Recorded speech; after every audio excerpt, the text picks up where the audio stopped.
नमो नमः बच्चों, हमारे सामने कक्षा 8 की रुचिरा पाठ्य पुस्तक है। पिछली कक्षा में हमने षष्ठः पाठः गृहं शून्यं सुतां विना पढ़ लिया था। इस कक्षा में अपन उस पाठ का अभ्यास कार्य करेंगे। सबसे पहला प्रश्न है अधोलिखितानां प्रश्नानां उत्तराणि संस्कृत भाषया लिखत। मतलब नीचे दिए गए प्रश्नों के उत्तर संस्कृत भाषा में लिखना है। पहला प्रश्न है दृष्टया का समागता, मतलब भाग्य से कौन आ गया। उत्तर दृष्टया शालिनी समागता, भाग्य से शालिनी आई। दूसरा प्रश्न राकेशस्य कार्यालये का निश्चिता, मतलब राकेश के कार्यालय में क्या निश्चित हुआ था। उत्तर राकेशस्य कार्यालये एका महत्वपूर्ण गोष्ठी निश्चिता, मतलब राकेश के कार्यालय में एक महत्वपूर्ण गोष्ठी या फिर मीटिंग निश्चित हुई थी। अगला प्रश्न राकेशः शालिनीं कुत्र गंतुम कथयति, राकेश शालिनी को कहाँ जाने के लिए कहता है।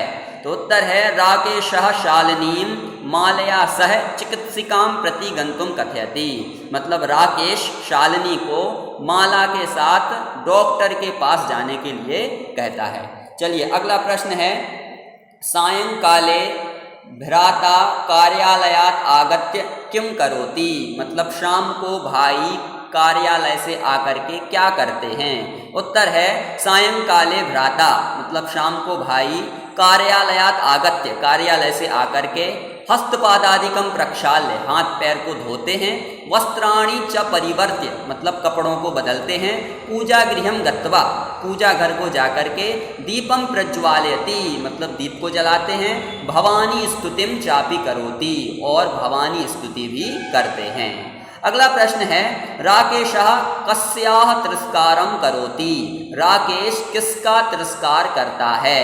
तो उत्तर है राकेशः सृष्टेः उपादिन्याः शक्त्याः तिरस्कारं करोति, राकेश सृष्टि की उत्पन्न करने वाली शक्ति का तिरस्कार करता है या फिर अनादर करता है।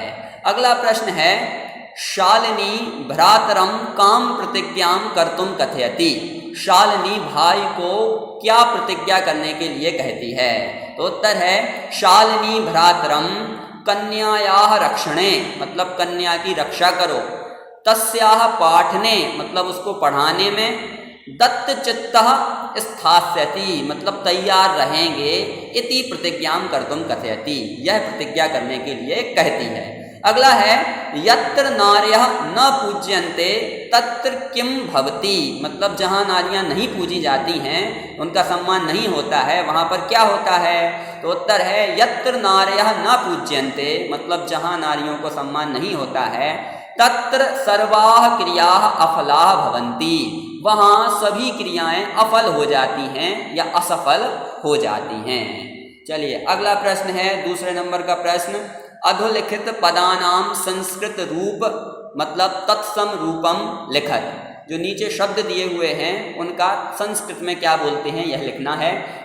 पहला शब्द है क नंबर का कोख, कोख को संस्कृत में बोलेंगे कुक्षी, साथ को सह, गोद को क्रोडम, भाई को भ्राता, कुआ को कूपः और दूध को दुग्धम, इस प्रकार से संस्कृत में कहते हैं। अगला थर्ड नंबर का प्रश्न है उदाहरणम अनुसृत्य कोष्टक प्रदत्तेषु पदेषु तृतीया विभक्तिम प्रयुज्य रिक्त स्थानानि पूरयत, मतलब उदाहरण के अनुसार कोष्टक में दिए गए शब्दों में तृतीया विभक्ति का प्रयोग करके रिक्त स्थानों की पूर्ति करनी है। क नंबर का वाक्य है खाली स्थान है पहले, फिर लिखा है सह पुत्री गच्छति, तो मातृ शब्द कोष्टक में दिया है और मातृ शब्द में तृतीया विभक्ति लगाएंगे तो मात्रा बनेगा, तो वाक्य हो जाएगा मात्रा सह पुत्री गच्छति, माता के साथ पुत्री जाती है। ख नंबर का है खाली स्थान बिना विद्या न लभते, और कोष्टक में दिया है परिश्रम, तो परिश्रम में तृतीया विभक्ति लगाएंगे तो हो जाएगा परिश्रमेण बिना विद्या न लभते। फिर है छात्र खाली स्थान लिखति, लेखनी शब्द दिया है, लेखनी में तृतीया विभक्ति लगाएंगे तो लेखन्या, छात्र लेखन्या लिखती।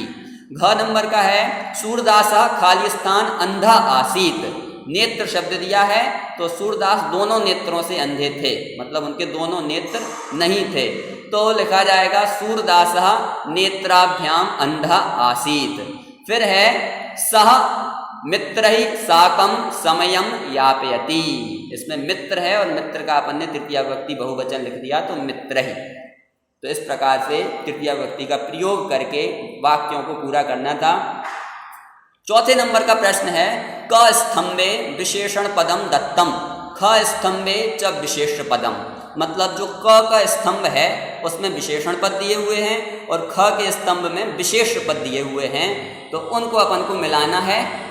तो देखिए ये जो राइट है, राइट के सामने राइट लिखे हुए हैं, स्वस्थाह का मिलान होगा मनोदशा, महत्वपूर्णा का गोष्ठी, जघन्यम कृत्यम, क्रीडंती पुत्री, कुत्सिता वृत्ति। इस प्रकार से इनका मिलान होगा।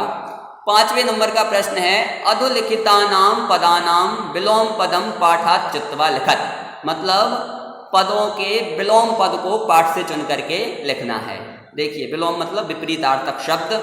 श्वः, श्वः का होगा ह्रियः, प्रसन्ना का होगा चिंतिता, वरिष्ठा का होगा कनिष्ठा, प्रशंसिता का होगा गर्हितम, प्रकाशः का अंधकारः, अफलाह का सफलाह का अफलाह और निरर्थकः का सार्थकः। इस प्रकार से इनके विलोम शब्द लिखने हैं। 6 नंबर का प्रश्न है रेखांकित पदमाधृत प्रश्न निर्माणम कुरुत। मतलब रेखांकित पदों के आधार पर प्रश्नों का निर्माण करना है। देखिए प्रसन्नतायाः विषयोऽयम्, मतलब प्रसन्नता का विषय है यह। इसमें अपन को प्रश्न बनाना है किसका विषय है, तो किसका प्रसन्नतायाः की जगह पर आएगा कस्याः, मतलब किसका, विषयोऽयम् मतलब यह विषय है, यह विषय किसका है। अगला है सर्वकारस्य घोषणा अस्ति, मतलब सरकार की घोषणा है। तो अपन को प्रश्न बनाना है किसकी घोषणा है, तो कस्य घोषणा अस्ति मतलब किसकी घोषणा है। फिर है अहम स्वापराधम स्वीकरोमि, मैं अपने अपराध को स्वीकार करता हूँ। इसमें अपन को स्वापराधम शब्द को ध्यान में रखते हुए वाक्य बनाना है। तो स्वापराधम की जगह पर आ जाएगा किम, तो अहम किम स्वीकरोमि, मैं क्या स्वीकार करता हूँ। वैसे ही अगला है समयात पूर्वम आयासम करोषि, मतलब समय के पहले प्रयास करते हो। तो समयात प्रश्न बनेगा किसके पहले, तो प्रश्न होगा कस्मात् पूर्वम आयासम करोषि, किसके पहले प्रयास करते हो। उसी प्रकार अगला है अंबिका क्रोडे उपविशति। क्रोडे मतलब अंबिका गोद में बैठती है। तो प्रश्न बनेगा अंबिका किस में बैठती है, तो अंबिका कुत्र उपविशति, मतलब अंबिका किस में बैठती है। इस प्रकार से ये करना है। अगला 7वें नंबर का प्रश्न है अधोलिखिते संधि विच्छेदे रिक्त स्थानानि पूरयत। मतलब नीचे दिए गए वाक्यों की या शब्दों की संधि विच्छेद करके लिखना है। नोक्तवती को करेंगे तो न प्लस उक्तवती, सहसैव सहसा प्लस एव, परामर्शानुसारम परामर्श प्लस अनुसारम, वधारहा वध प्लस अर्हा, अधुनैव अधुना प्लस एव, प्रवत्तोपि मतलब प्रवत्तः प्लस अपि। तो इस प्रकार से इनका संधि विच्छेद करना था। तो इस प्रकार से हमने इस पाठ का अभ्यास कार्य किया। अगली कक्षा में अपन अगले पाठ को पढ़ेंगे।